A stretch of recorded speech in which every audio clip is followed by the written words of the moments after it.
Well, hello there, fans of Crusader Kings II and otherwise confused people. Welcome to the first ever preview video for the Crusader Kings II Foundation mod version 0.1 Alpha.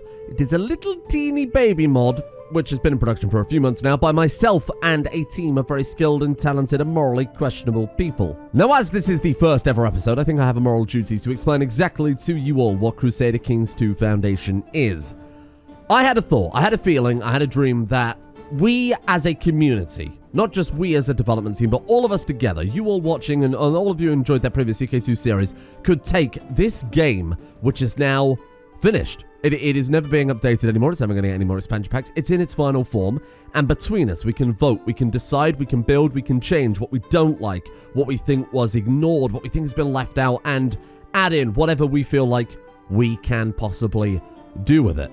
A true community project. Now, I've opted to call it the Crusader Kings II Foundation mod for a very good reason. A, it needs to be compatible with everything, and everything needs to be toggleable. You need to be fully in control, and as a result, it should be able to take its place as the foundation for all of your mod packs, whether that is a total conversion mod, whether you're playing the Incredible Elder Kings, the wonderful Game of Thrones mod, or anything else in between. This should be able to slot in there. This should be at the core of it all. And secondly, it should fit in perfectly with everything that is already there. It should follow Paradox's style and the guidelines they've set out for Crusader Kings. It shouldn't diverge from that. It should be built on what is already there, hence the foundation name. Making sense, I hope. I believe it was the words of a wise scholar who said, when you've done something right, people won't know you've done anything at all. What I want to do then is talk about three fairly major features, and then I'll do a full rundown of everything in the description later on. Now, the first major feature I want to talk about is something that has bothered me since CK2's conception, something that I am making a spiritual successor to of my own creation, and that is a full genetics rewrite, incorporating my own traits mod from many, many years ago, back when I was a little babby Roll1D2 games over on the main channel. And to understand why I thought it was necessary to rewrite Crusader Kings II genetic system, you kind of need to understand how it works currently. So, with genetics in CK2, you have two ways to be born with a special, inheritable, congenital trait. Either A, you get very lucky in the genetics lottery and you just happen to be born with it, regardless of what your parents have. There is a 1% chance for someone to, say, be born with genius anywhere in the world at any point whenever a babby is formed. The second way is, of course, your direct parents. And with only a few exceptions to this rule, let's take, for example, genius, because I think, it's the one you go for the most, right? Genius has a 15% chance to be inherited from parent to child. With two parents, because it's multiplicative, it's something like a 27.5% chance for that gene to be passed on to the child if you have two parents that are genius. Outside of that, though, that's it. If you have one parent that's genius and one parent that's quick, you either get quick or genius or nothing. If you have a parent who is genius and another parent who's a goddamn idiot, that child will either come out a goddamn idiot or genius or nothing. And that always felt very bizarre to me.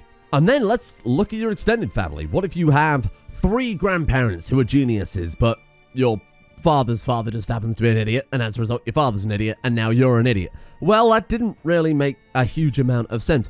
So the way my system works is it's on a scale instead, where traits, supplemented by my own traits mod that I wrote all those many years ago, will basically provide a scale for characters to land on. This is determined by three variables. I won't get too inside baseball here because I'm falling asleep trying to explain it. You got three variables. You have an intellect, you have an attractiveness, and you have a physical strength level, going from powerful to weak, from prodigy to downright drooling idiot, I don't remember the actual trait name, and of course, beautiful to ugly.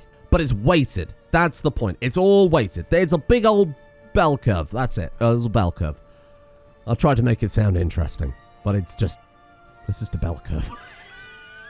The next of our three preview features, in no particular order, was coded by the wonderfully talented Kekvit Ire, who created an auto-build module for Crusader Kings II, something that has bothered me for a significant period of time, and a way to encourage the AI to actually bloody develop their realm. Anybody who watched the series I recently played from CK2 for over the course of, 400, 500 years, and we still had AI with territories that had been hadn't had a single building built in them, and that, quite frankly, makes no sense because they were sat on thousands and thousands of gold.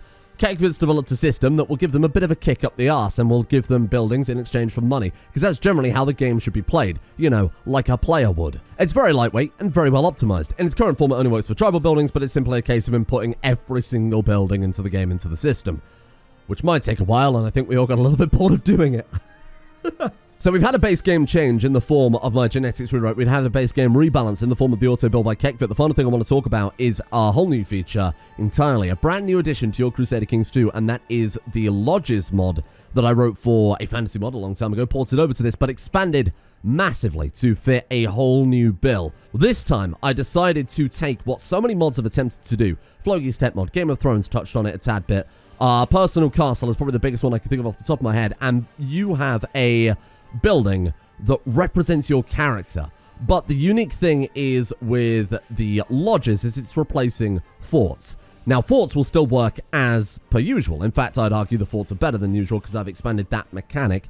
However, inside your own domain, inside your own capital specifically, you'll get access to a whole new bunch of unique buildings and mechanics that reflect your character. You're not losing anything, you're not sacrificing that fort mechanic that Paradox added, but it is building on top of that, using a whole new unique holding to do what things like Personal Castle tried to do, or did do, but then the developer didn't update it.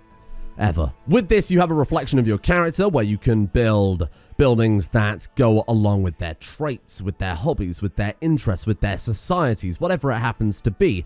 In turn, if you have characters, your descendants that inherit your lodge in the capital, because they're not destroyed on death anymore, thanks to one simple lure change, those characters might find themselves interested in an ancestor's dueling room, for example, or an ancestor's room of secrets, because they're a bit more of a sneaky entry character. All of the buildings are going to have roughly 6 events per lifestyle trait.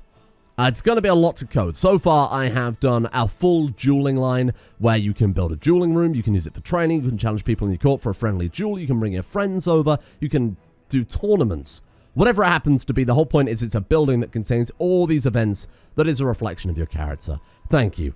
Please clap. As it stands currently in the mod, we also have other additions such as the ability to adopt a child. We have new bloodlines, new suggestions from lots of you in the comments. We have artifact tidying. We have a rule of roulette added in by default, a toggleable game mode, which you can enable to play with your friends or just twist up CK2 a little bit. My traits mod and a lot of my other mods have been fully incorporated into this as a way to help tidy that up, but also bring in some of those old mechanics. We've rewritten the genetic system, as I've talked about. We've tidied the decision tab. I've added a whole new bunch of icons that Paradox themselves apparently couldn't be bothered to add in. We've optimized a lot of the game as well. That's going to be a big part of it. If the game is slower after adding this significantly, I don't think we've done a good job. Inconsequential characters have been purged with some fancy code written by Kekvid and Gareth. We've got religion and region disabling, which took me a lifetime to code and was a massive headache. We're currently working on more natural difficulty changes rather than Paradox's simply giving the AI more gold and more opinion.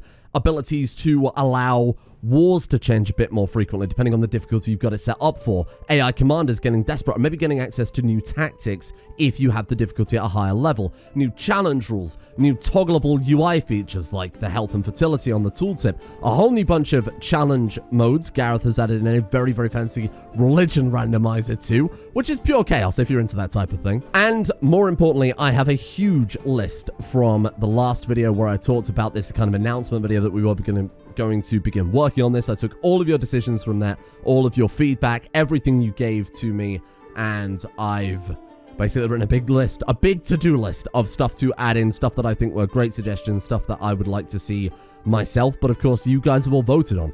So, what I ask from you then is if you have any suggestions, if you would like to reiterate something you wrote in that last video, throw them in here. Let's keep it all as a kind of rolling thing going forward. That way I can scratch it off. That way I can tick off whatever is at the top of the videos. Gives people different chances to throw in new ideas as well if you've thought something new, if you've got any feedback to what we've got. And that's my other thing. I want you lot to hold us to those 2 design rules I set out where everything is optional, everything is compatible, and more importantly, everything follows Paradox's own design. Now, eventually, when this is a bit further down the road, too many cooks spoil the broth and all that, we're keeping it close for the time being, but when it's further down the road, I'm happy to open the doors up and let other people join for coding or art or whatever it is you want to do. If you want to just play test it and give us feedback on that, we will open that up in well, whenever we think it's closer to something worth releasing. But I want this to be a genuine contribution to the longevity and the lifespan of a game I enjoy and want to play more of, because I think it's going to be a long time before CK3 passes it in features, and even when it does pass it in features, I think CK2 will have its place of its own for a very long time. So, thank you all for watching. I don't know if this has even remotely titillated any of you, because there's been a lot of garbage nonsense chat. If it did make sense to any of you, fantastic news. I've achieved at least something here at 5 AM. Otherwise, I will see you all in the next update video whenever we have something substantial to show you all. Wow.